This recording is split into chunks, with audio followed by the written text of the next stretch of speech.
네, 안녕하세요. 오늘은 지난 시간에 우리가 동사 찾기를 통해서 고등학교 영문법 쪼개기 파트 1에 대한 설명을 드렸었고요. 이번에는 그 두 번째 편이고요. 오늘 설명할 개념은 바로 수의 일치가 되겠습니다. 수의 일치라고 하는 건 여러분들이 중학교 때 처음 영어를 배우면서 접하고 오는 영역이고요. 사실 설명을 여러분들이 들어보시면 알겠지만 딱히 이걸 문법적으로 설명할 요소들이 되게 많지는 않습니다. 여러분들이 얼마나 문장의 구조를 잘 파악하고 그래서 이제 해당하는 주어라든지 명사를 잘 찾아주느냐가 이제 관건이 문제라고 얘기를 할 수 있는데요. 따라서 우리가 수의 일치만 설명하는 건 조금 심심하기 때문에 걔랑 같이 연관지어 생각해 볼 수 있는 제기대명사라든지 대동사라는 개념까지도 오늘은 같이 설명을 드리도록 하겠습니다. 자, 그러면 일단 우리가 처음에 수의 일치가 뭔지에 대해서 이제 알아봐야 되겠죠. 보시면 수의 일치란 무엇인가가 되는데 수의 일치라고 하는 건 명사와 대명사 혹은 주어 동사 간의 수, 다시 말하면 단수냐 복수냐를 일치시켜주는 건데요. 이렇게 얘기를 하면 여러분들이 잘 감이 안 잡히실 텐데 이거를 여러분들이 중학교 때는 어떤 식으로 배우냐. 처음에 이제 우리가 명사와 대명사 편을 배우게 되면 이런 걸 배웁니다. 앞에 a book이라고 하는 단수 명사가 있으면 우리가 얘를 어떤 식으로 표현할 것이냐. 뒤에 대명사 it하고 they 중에서 어떤 애가 어북을 가르쳐 주냐라고 하면 우린 it이라고 배우죠. 왜냐면 3인칭 단수이기 때문에. 자, 마찬가지로 또 우리가 이 주어 다음에 이제 명사와 대명사 다음에 동사를 배우겠는데 동사를 배울 때도 he 다음에는 3인칭 단수 주어죠. 이 다음에는 is를 쓸 거냐 are를 쓸 거냐라는 걸 배울 때 당연히 is다라는 걸 배우게 됩니다. 이게 여러분들이 생각하시는 그리고 고등학교 과정에서 출제가 되는 수의 일치 문제입니다. 이거를 이제 밑에 있는 문장들을 가지고 확인을 해보시면 이렇게 되겠죠. She likes green apples more than red ones입니다. 그녀는 붉은색 사과보다는 초록색 사과들을 훨씬 더 좋아한다는데 여기도 이제 앞에 거랑 마찬가지로 보시면 apples라고 하는 복수명사가 나오기 때문에 얘를 받아줄 수 있는 말은 뒤에서 once라고 하는 복수 형태로 받아줘야 되는 거고요. 여기가 명사고 이 뒤에서 받아주는 대명사가 얘기 때문에 앞에 있는 명사의 수, 복수에 맞춰서 대명사 형태도 복수로 고쳐주는 것. 이게 명사와 대명사의 수의 일치가 되겠고요.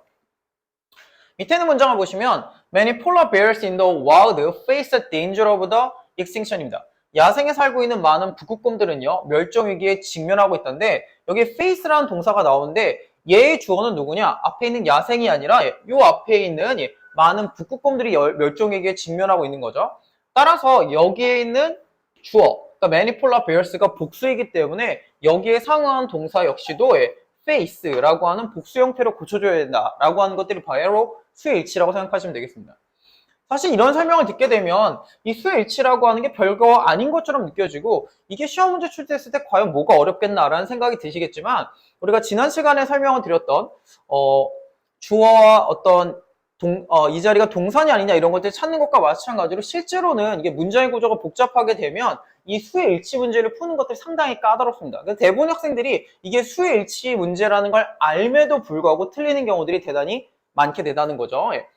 자, 그래서 우리가 일단 명사와 대명사 요것들에 대한 수의 일치를 좀 더 설명을 드리면 이 명사와 대명사의 수의 일치를 제대로 풀어내기 위해서는 지칭하는 대상을 명확하게 파악하는 게 중요합니다. 다시 말하자면 대명사가 가르치는 명사가 무엇인지를 확인하는 게 반드시 필요하다는 거죠. 자, 일단 첫 번째 문장을 보시면 To recall a word later, you need to activate the same senses until eventually you know the word without consciously thinking about it, them입니다. 그래서 우리가 단어를 회상하기 위해서는요, 당신 같은 경우에는 그것들 내진 그것에 대해서 의식적으로 생각하지 않은 채로 단어들을 알 때까지요, 똑같은 시냅시스로 활성화하는 것들이 필요하단데, 자, 일단 대명사니까 당연히 앞에 있는 명사들을 가르치겠죠. 따라서 이 자리에 올 게 누군지를 확인하기 위해서는 여러분들이 일단 처음에 생각하신 건 앞에 어떤 명사들이 있는지를 확인해 주셔야죠. 이거는 다른 제가 가르친 학생들도 이런 실수 많이 저지르는데 대명사는 앞에 있는 명사를 가르치거든요. 뒤에서 찾으시거나 이러시면 절대 안 됩니다. 자, 일단 우리가 앞에 있는 명사를 확인해 보면 일단 가장 가까이에 the word라고 하는 애가 있고요. 이보다 좀 멀리 떨어져 있지만 앞에는 same syntax라고 하는 명사도 있습니다. 맨 앞에 있는 word는 얘랑 겹치기 때문에 우리가 굳이 생각할 필요가 없겠죠. 그러면 우리가 생각하지 않고 아는 건 과연 뭘 거냐? 당연히 단어가 되겠죠. 앞에 있는 시냅시스가 아니라. 따라서 얘가 명사가 되기 때문에 얘를 가르치는 대명사는 단수 형태는 it을 써야 되겠죠. 그렇죠? 자, 그 다음에 밑에 있는 문제도 한번 보시면 Evaluation performance such as diving, gymnastics, and figure skating in more subject, although the elaborate scoring rules have make it them more objective입니다. 그래서 뭐 다이빙이라든지 체조라든지 아니면 피겨 스케이팅과 같은 이런 수행의 평가라고 하는 건 더 주관적일 수가 있고요. 비록 정교한 채점 규칙이라고 하는 것들이 그것 내진 그것들을 더 객관적으로 만들어주는 데에 도움을 준다고 하더라도입니다. 자, 일단 얘 같은 경우에도 보시면 앞에 있는 명사들을 잘 찾아줘야 되겠죠. 일단 elaborate scoring rules라고 하는 명사가 있을 수 있고요. 그 다음에 맨 앞쪽으로 가면 evaluation of purposes라는 애가 있을 수 있습니다. 물론 얘 같은 경우는 evaluation이 주어기 때문에 그렇죠? 단수 역할을 하는 거죠. 그러면 더 객관적이 될 건 뭐냐? 앞에서 평가의 수행의 평가가 주관적이라고 얘기했으니까 객관적이 되는 것도 수행에 대한 평가가 되겠죠. 그래서 얘 같은 경우에는 여기 좀 멀리 떨어져 있는 얘가 명사 역할을 하기 때문에 이거에 상응하는 it을 답으로 골라주시면 됩니다. 보시면 알겠지만 이 명사와 대명사의 수일치 같은 경우에는 때로는 이 문제처럼 가까이 있는 명사가 맞춰주는 경우도 있고요. 얘를 가르치는 경우도 있지만 이번에 있는 경우처럼 얘처럼요 좀 더 멀리 떨어진 경우가 있거든요. 그래서 얘는 문장의 어떤 구조라든지 해석을 정확하게 하셔야지만 문제를 풀 수가 있습니다. 보통 이 명사와 대명사의 수일치 문제를 틀리는 경우들을 보면 그냥 무지성하게 대충 본다면 얘인 것 같다 이렇게 고르시는 경우가 있는데 그렇게 하시면 틀릴 가능성이 상당히 높기 때문에 특히나 영어 해석에 자신이 없으신 분들은 좀 더 꼼꼼하게 해석을 하시고 그 다음에 구문을 분석하는 게 필요하다는 거죠. 그래서 수일치라고 하는 건 앞에 있는 명사 중에서 이 대명사가 가르치는 대상을 잘 찾아주시면 돼요. 물론 이제 의미를 파악하는 게 당연히 중요하죠. 자, 일단 우리가 명사와 대명사의 수일치는 이렇게 이제 이해하시면 되겠고요. 그 다음에 이제 제기대명사에 대해 설명을 드릴 건데요. 제기대명사 역시도 여러분들이 중학교 때 배우십니다. 그래서 self자로 끝나는 대명사를 배울 때 뭐 I, my, me, mine 이런 거 배우고 myself 이런 것도 배우죠. 다만 이 제기대명사가 중학교 때는 보통 여러분들이 어떤 식으로 이제 시험에서 마주하게 되냐면 이게 제기대명사 용법이 크게 두 가지가 있죠. 뭐 제기용법과 강조용법 이런 것들이 있는데 이 두 가지를 구분하는 방식이나 이런 것들에 대해서 되게 많이 물어보는데 일단 고등과정 내에서는요 강조용법 자체는 잘 시험에 나오지 않습니다. 그러니까 여러분들이 기억하실 건 제기용법이라는 건데 사실 제기용법이 뭔지를 좀 많이 잊어버리신 분들이 계시더라고요. 그래서 이 제기용법은 어떻게 생각하시면 되냐면 여러분들이 이제 처음에 이 제기대명사를 배울 때 어떤 것들에 대해서 이제 보게 되냐면 뭐 예를 들어서 she was looking at herself in the mirror 이런 표현이 있습니다. 이렇게 놓고서 우리가 위에 있는 her랑 쓰는 경우랑 밑에 있는 herself를 쓰는 경우가 다르다고 배우죠. 사실 우리가 그냥 보기에는 그녀가 거울을 본다? 뭐 이렇기 때문에 둘 다 큰 상관이 없는 것처럼 보이지만 위에 거를 쓰는 거랑 밑에 거를 쓰는 건 완전 다른 표현이죠. 완전히 다른 의미가 되겠고요. 우리가 흔히 얘기하는 거울을 본다. 거울을 본다는 건 뭐죠? 내가 내 모습을 거울에서 확인을 하는 거죠. 그쵸? 따라서 우리가 흔히 얘기하는 내가 거울을 본다라고 하는 개념은 내지는 그녀가 거울을 본다라고 얘기를 하는 개념은 그녀가 그녀 자신을 보는 거기 때문에 herself를 써야 되겠고요. 이 경우에는 어떠냐? 이 문장의 주어인 그녀와 그쵸? 그 다음에 목적어인 여기 herself가 똑같게 되는 거죠. 그쵸? 그래서 제기대명사의 제기용법이라고 하는 건 제기, 다시 말하자면 주어가 다시 목적어 자리에 등장하는 거 요거를 가르친다고 생각하시면 됩니다. 반면에 그럼 her를 쓰면 누굴 어떻게 될 거냐? 이때는 당연히 그녀 자신이 아니고요. 뭐 우리가 거울을 보고 있는데 그녀가 거울을 보고 있는데 다른 여학생이나 다른 여자가 지나가는 걸 본다거나 이런 개념이 되는 거죠. 이 당시에 이 her는요 주어랑은 다른 여자가 됩니다. 그러니까 얘는 다를 경우가 되겠죠. 그쵸? 사실 이게 이제 고등과정의 시험 문제 좀 어려운 부분이긴 한데요. 이게 대명사에 이제 밑줄 치게 되는 경우들은 보통 여러분들이 생각하실 건 수의 일치를 가장 먼저 생각하셔야 됩니다. 그러니까 예를 들자면 시험 문제에서 대명사에 밑줄이 쳐져 있다. 뭐 예를 들자면 it 이런 거 이렇게 밑줄 쳐져 있다 라고 하면 여러분들이 처음 생각할 건 당연히 이게 단수냐 아니면 복수냐를 생각하셔야 되겠지만 이 다음에 단수네? 그럼 상관이 없네? 이렇게 넘어갈 게 아니라 그 다음으로는요 만약에 이게 목적어 자리라고 한다면 이게 제기대명사일 거냐 아니면 일반 대명사일 거냐를 생각해 주셔야 됩니다. 물론 제기대명사랑 일반 대명사의 차를 생각하는 문제들은 이 대명사가 목적어 자리일 때만 해당 사항이 있습니다. 왜냐하면 제기용법이라고 하는 건 주어랑 목적어랑 같아지는 거기 때문에 이게 목적어 자리가 아니라면 어차피 제기대명사 못 쓰거든요. 그래서 우리가 이 두 가지까지를 요 두 번째까지도 생각을 해주신다는 거죠. 근데 보통 대부분 학생들은 여기까지만 생각하고 요 두 번째 단계를 생각하지 않기 때문에 그래서 틀리는 경우들이 종종 발생하게 된다는 거죠. 그래서 뭔가 이런 통합적인 사고를 해주시는 게 이제 고등학교 문법에서 가장 중요한 파트인데요.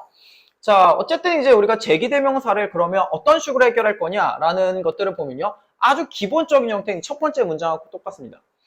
자, insects have developed various way of defending themselves to avoid being caught by their predator입니다. 곤충들은 그들의 포식자에 의해서 잡아먹히는 것을 피하기 위해서 그들을 보호할 다양한 방법들을 개발한다는 건데요. 일단 여기를 보시면 문장이 좀 인섹트죠? 그리고 우리가 여기 defend라고 하는 동사 형태가 나는 동명사긴 하지만 자, 우리가 디펜드는 누가 하죠? 당연히 곤충들이 하겠고요. 얘가 누구를 보호할 거야? 당연히 자기 자신이 되겠죠. 그리고 다른 뭐 대명사에 나오지 않기 때문에 얘는 themselves나라는 걸 아주 쉽게 알 수 있는 거죠. 그렇죠? 다시 말하면 곤충들이 자기 자신을 보호하는 그런 방법을 개발한다라는 의미가 되기 때문에 제기대명사를 쓰는 게 맞다라는 거죠. 보통은 이제 우리가 이런 정도까지 해결하시면 보통 문제 해결이 되는데 반면에 이 주어라는 거, 뭐 이제 여기서 이제 문장의 주어인 insect가 우리가 defend라는 동명사의 주어도 되기 때문에 별 문제가 안 되지만 실제로 고등학교 과정에서 의미상의 주어라는 파트가 되게 중요해지거든요. 의미상의 주어는 제가 나중에 따로 한번 설명할 기회가 있을 텐데 아주 쉽게 얘기를 하면 문장의 주체랑은 상관없이 우리가 다른 애들이 주체가 될 수가 있다는 거죠. 그래서 우리가 이 두 번째 문장을 보면 이 의미상의 주어라는 개념과 그 다음에 이게 왜 중요한지를 조금 더 쉽게 알 수가 있는데요. 일단 이 두 번째 문장을 보시면 자, these microplastics are very difficult to measure once they are small enough to pass through the nets typically used to collect them themselves입니다. 자, 문장의 구조를 보시면 일단 once 앞까지만 볼게요. 여기까지 끊으면 이런 미세 플라스틱들은 어떠냐? 측정하기가 되게 어렵다. 일단 그들이요. 그들이 가르친 말은 뭐죠? 앞에 있는 플라스틱입니다. 미세 플라스틱이 되죠. 마이크로 플라스틱입니다. 플라스틱이죠. 이 미세 플라스틱들이요. 뭐죠? 망을 통과할 만큼 충분히 작아지게 되면입니다. 그리고 이 뒤에 있는 문장의 구조를 보시면 typically부터 시작해서 이 끝까지가 앞에 있는 net를 꾸며주고요. 이게 우리가 지난 시간에 설명드렸던 후치 수직 분사. 다시 말하면 이 중간에 주격관대 플러스 비동사가 생략된 구조입니다. 자, 우리가 문장을 쭉 보면 문장의 주어는 당연히 플라스틱이 되겠고요. 수거의 대상도 플라스틱이 되니까 여기 가르치는 말은 얘네들이 가르치는 말은 당연히 마이크로 플라스틱스죠. 이렇게 되면 주어랑 목적어랑 같으니까 themselves 쓰면 되지 않나요? 라는 생각을 가질 수가 있는데요. 근데 여기서 이제 우리가 한 가지 간과하면 안 되는 게 물론 문장의 주어는 마이크로 플라스틱스, 미세 플라스틱이 맞지만 실제로 이 수거는 누가 하느냐? 그러니까 수거의 주체가 될, 컬렉트의 주체는 누가 될 거냐? 얘는 앞에 있는 마이크로 플라스틱이 아니라 바로 여기에 있는 네츠가 되는 거죠. 망이 되는 거죠. 그렇죠? 그러니까 쉽게 얘기하면 얘가 의미상의 주어 역할을 하게 되는 거죠.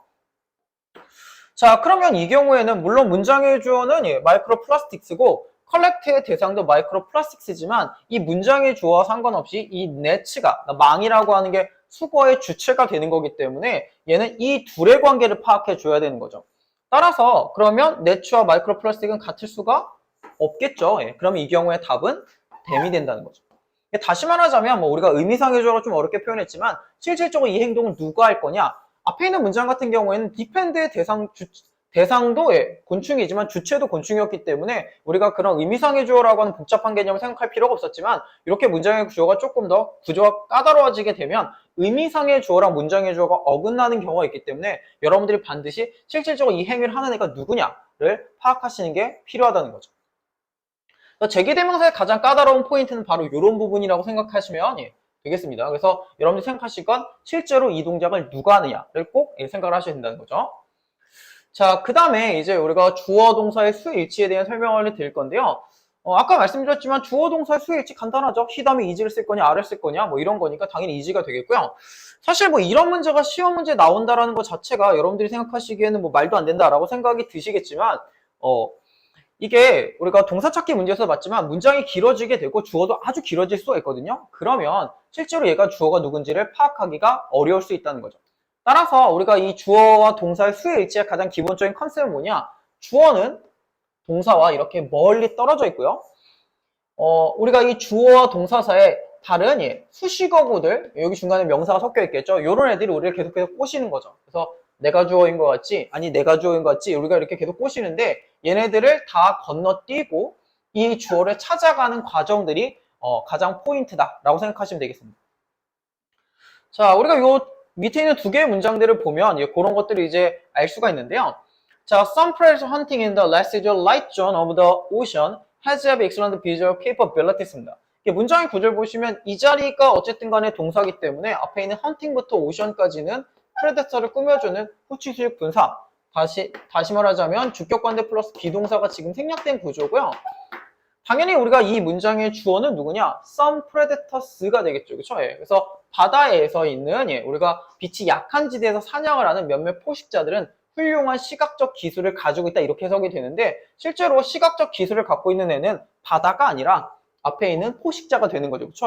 그래서 여기 중간에 다른 명사들이 우리를 꼬시고 있지만 얘네들한테 낚이지 않고 여기 앞에 있는 이 주어를 찾아주는 게 제일 중요하겠고요. 그러면 답은 have구나 라는 걸 알 수가 있는 거죠. 자, 밑에 있는 문장도 보시면 The great scientists are driven by an inner quest to understand the nature of the universe. The exchanging reward that matter to most of them are the recognition their peers입니다. 위대한 과학자들은 우주의 본성을 이해하려는 내적인 어떤 이런 탐구 정신에 의해서 동기부여를 받는 거고요.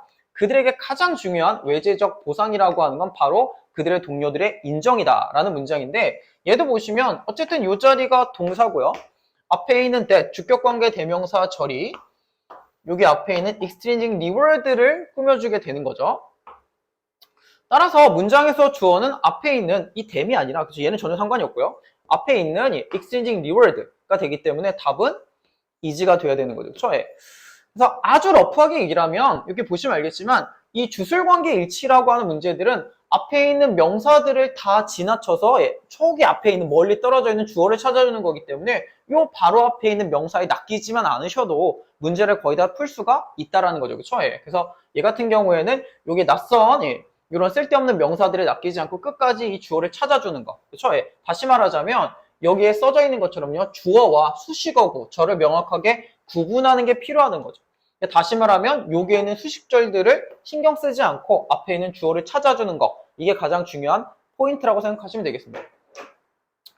자, 그 다음에 이제 우리가 주어와 동사의 수일치까지 했기 때문에 마지막으로 설명드릴 개념은 대동사입니다. 대동사 같은 경우에는 기본적으로 우리가 대명사라는 개념이 되게 익숙하기 때문에 대명사는 명사를 대신한 말이니까 대동사도 여기 나와 있는 것처럼 앞에 나온 동사의 반복을 피하기 위해 사용되는 말 이런 정도로 생각하시면 되겠죠. 다시 말하면 앞에 나온 동사를 대신하는 말인 건데 다만 우리가 대명사라는 개념 자체는 사실 그렇게 어려운 개념이 아니죠. 존이라고 하는 남자라면 he라고 하는 3칭 단수로 받는 게 맞겠고요.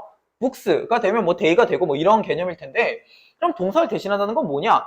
이게 과연 동사만 대신하는 거냐? 어떤 건가요? 이런 것들에 되게 혼란하실 수가 있는데 이 대동사의 개념을 좀 더 쉽고 빠르게 이해할 거면 이렇게 이해하시면 됩니다. 대동사의 컨셉이라고 하는 건 의문문에 대한 답이다.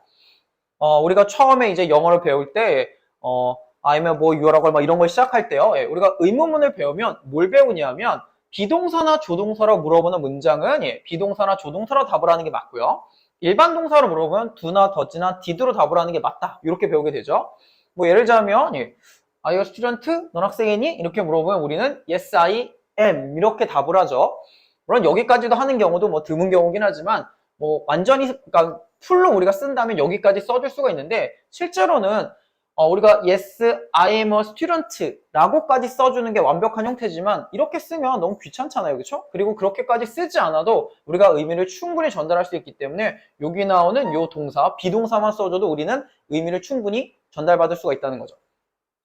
마찬가지로 Can you speak English? 라고 하는 문장을 물어보게 되면 답은 Yes, I can이나 No, I can't가 될 텐데요. 실제로 이 경우에는 Speak English라고 하는 표현이 지금 생략된 구조라고 보시면 되겠죠. 다시 말하면 이렇게 조동사로 물어보는 문제는 이게 조동사를 써주면 우리가 그 뒤에 있는 것들은 겹치니까 우리가 안 써도 되겠지라고 생각을 하게 되는 거라는 거죠. 물론 이제 우리가 일반 동사로 물어보는 문제는 조금 다르잖아요. 그렇죠? Did you have lunch? 이렇게 물어보면 우리는 Yes, I did가 됐든 No, I didn't 이렇게 답을 할 건데 실제로는 이 did라고 하는 단어가 had lunch라는 표현을 대신해주는 말이죠. 그렇죠? 근데 일반 동사로 물어보면 이렇게 시제나 수에 따라서 did 정도나 아니면 do, does, did 중에서 골라서 써주면 되겠죠. 이게 여러분들이 처음에 이제 우리가 이 의문문을 배울 때 어떤 식으로 배우냐면 이렇게 비동사로 물어본 문제에서 yes, I do 이렇게 답을 하면 틀린다고 배우잖아요. 그렇죠? 이게 바로 대동사라는 개념이라는 거죠. 그렇죠? 비동사로 물어보면 비동사로 답을 해야지 일반 동사 답을 하면 안 된다. 내지는 yes, I can 이렇게 물어봐도 안 되는 거 마찬가지죠. 그렇죠? 이런 것들이 이제 우리가 대동사 개념인데 그 당시에 대동사라는 개념을 쓰지 않기 때문에 여러분들이 대동사라는 개념이 대단히 어색하다고 느끼고 들어온 적이 없다고 생각하지만 이미 이걸 우리가 중학교 과정 내에서 배우고 옵니다. 그럼 실질적으로 우리가 이 대동사 문제는 시험 문제에서 어떤 식으로 구현이 되냐? 요 뒤에 있는 문제들을 보시면 알 수가 있는데요. The washing machine not only cleans clothes, but it is does so with far less water, detergent and energy than washing by hand requires입니다. 세탁기는 옷을 세탁해주죠. 하지만 손빨래가 그런 것보다 요구하는 것보다 훨씬 더 적은 물과 세제와 그리고 에너지를 가지고 그렇게 한다는데 대명사는 앞에 있는 명사를 받아주는 말이기 때문에 우리가 대동사를 찾을 때도 앞에 있는 동사를 보셔야 되고요. 뒤에 있는 걸 보시면 안 됩니다. 얘 같은 경우는 지금 앞에 있는 동사는 뭐죠? clean clothes 아니겠습니까? 그렇죠? 일반 동사죠? 그럼 뭘로 답해야 되죠? 비동사가 아닌 does로 답을 하면 되는 거고요. 마찬가지로 밑에 있는 문제도 보시면 Product improvement are as important to the economy as they blank to the individual business that's making them입니다. 생산성의 증가라고 하는 것들은 그것들을 만들어내는 개별적인 사업체의 그러한 것처럼 경제 전반에도 중요하다 뭐 이런 문장인데 얘 같은 경우에도 앞에 동사들을 보시면 앞에는 비동사가 하나밖에 없잖아요. 그렇죠? 그럼 얘도 당연히 대동사 문제이기 때문에 이렇게 are라고 하는 비동사를 써주면 된다는 거죠. 실제로 우리가 이 대동사 문제들은 대부분의 경우에 비동사랑 일반 동사 이 두 가지를 구분하는 문제가 나오기 때문에 실제로 이게 대동사 문제라는 것만 파악하시게 된다면 대동사 문제는 푸는 거 그렇게 어렵지 않습니다. 물론 간혹 가다가 조금 까다로운 문제들, 뭐 예전에 수능에 나왔던 문제처럼 조금 어려운 문제들도 출제가 되지만 그런 건 되게 이례적인 경우고요. 보통 비동사랑 일반 동사만 잘 구분하시면 풀 수 있는 문제이기 때문에 사실 이 대동사는 이 기본적인 개념만 잘 이해하고 계신다면 틀리기가 어려운 그런 부분입니다. 그래서 이 대동사 문제 같은 경우에도요. 이런 식의 개념이구나만 잘 이해하시면 그러지 어렵게 해결이 가능하다는 거죠. 실제로 우리가 지난 시간에 했던 뭐 동사 찾기라든지 오늘 이 시간에 했던 수의 일치라든지 이런 개념들이 이미 여러분들이 중학교 때 한 번씩은 다 배워온 개념들이고 사실 그게 문법적으로 되게 어려운 개념들도 아니라는 거죠. 다만 이렇게 문장의 구조가 길어지게 되면 이전에 중학교 때 했던 것처럼 문장의 구조를 한눈에 파악하는 게 어렵기 때문에 직관적으로 해결은 불가능하거든요. 그래서 여러분들이 이 고등과정 내에서는 물론 문법적인 지식도 중요하지만 그것과 함께 문장의 구조에 대한 분석이라든지 이런 것들도 되게 중요하구나라는 걸 동시에 염두에 두셔야 된다는 거죠. 이런 점만 잘 이해하시면 고등학교 문법이 사실 중학교 때부터 외울 건 그렇게 많지 않기 때문에 여러분들이 고등학교 문법도 그렇게 어렵지 않게 해결하시는 것들이 가능하다 이렇게 생각을 해주시면 되겠고요. 다음번엔 또 다른 영상을 가지고 또 찾아뵙도록 하겠습니다. 오늘 수고하셨습니다.